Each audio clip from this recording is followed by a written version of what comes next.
তীব্র গরমে দেশের বিভিন্ন জেলায় প্রাণ প্রকৃতিতে বেড়েছে অস্বস্তি, জনজীবনে উঠছে নাভিশ্বাস।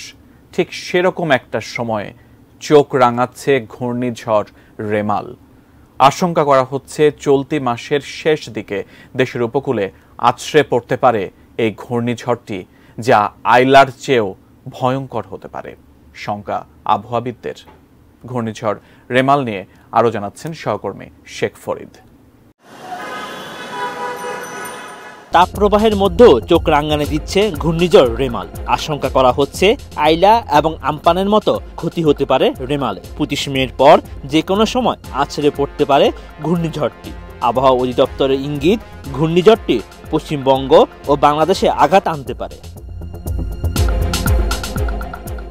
ঘূর্ণিঝড় রেমাল এর নামকরণ করেছে ওমান, আরবিতে যার অর্থ বালি।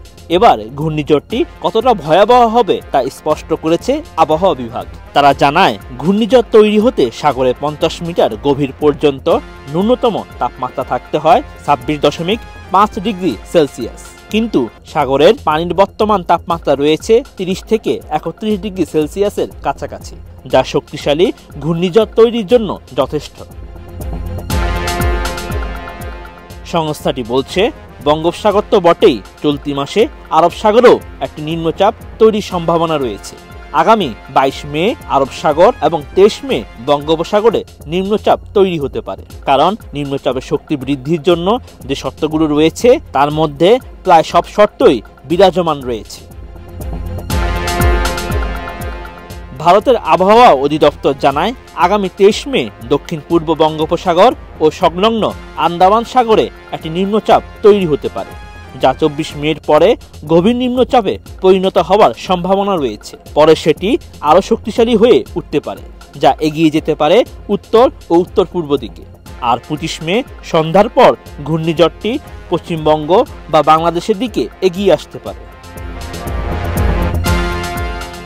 কানাডার সাসকাচুয়ান বিশ্ববিদ্যালয়ের আবহাওয়া ও জলবায়ু বিষয়ক পিএইচডি গবেষক মোস্তফা কামাল পলাশ জানিয়েছেন, চলতি বছরের এখন পর্যন্ত বঙ্গোপসাগরে কোনো ঘূর্ণিঝড়, নিম্নচাপ কিংবা লঘুচাপও সৃষ্টি হয়নি। ফলে সাগরটিতে ঘূর্ণিঝড় সৃষ্টির যথেষ্ট পরিমাণে শক্তি জমা হয়েছে। সম্ভাব্য ঘূর্ণিঝড়টি যেহেতু 20 মের পরে সৃষ্টি হওয়ার আশঙ্কা রয়েছে, তাই এটি খুবই শক্তিশালী হয়ে উঠতে পারে। ঘূর্ণিঝড় সৃষ্টি ও শক্তিশালী হওয়ার জন্য প্রয়োজনীয় 4টি প্রধান উপাদানের মধ্যে এরই মধ্যে 3টির উপস্থিতি রয়েছে মধ্য ও দক্ষিণ বঙ্গোপসাগরে। সানবিট সব দিবে সামাল। সানবিট ম্যাজিক প্রেস ডিশওয়াশিং এর মাথা ঘোরানো সলিউশন।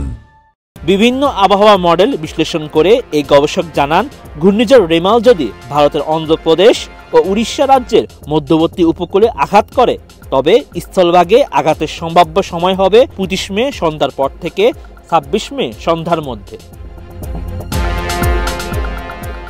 আর যদি বাংলাদেশের বরিশাল ও খুলনা বিভাগ এবং ভারতের পশ্চিমবঙ্গের মধ্যবর্তী স্থানের উপকূল দিয়ে স্থলভাগে আঘাত করে, তবে সম্ভাব্য সময় হবে 26 মে দুপুর 12টার পর থেকে 27 মে সন্ধ্যার মধ্যে। এর আগে 2009 সালের 21 মে প্রবল শক্তি নিয়ে দেশের উপকূলে আঘাত আনে আইলা। সে সময় ব্যাপক ক্ষতি হয় দেশের কৃষকদের। এরপর 2020 সালের 20 মে দেশের উপকূলে আছড়ে পড়েছিল ঘূর্ণিঝড় আমপান। বঙ্গোপসাগরে সৃষ্ট এই ঘূর্ণিঝড়টির প্রভাবও ব্যাপক ক্ষতির মুখোমুখি হতে হয়েছিল বাংলাদেশকে। তবে সুন্দরবনের কারণে রক্ষা পাওয়া গেছে সে যাত্রায়। এবার সে আইলা আমপানের মাসেই ধেয়ে আসার সম্ভাবনা রয়েছে ঘূর্ণিঝড় রেমালের।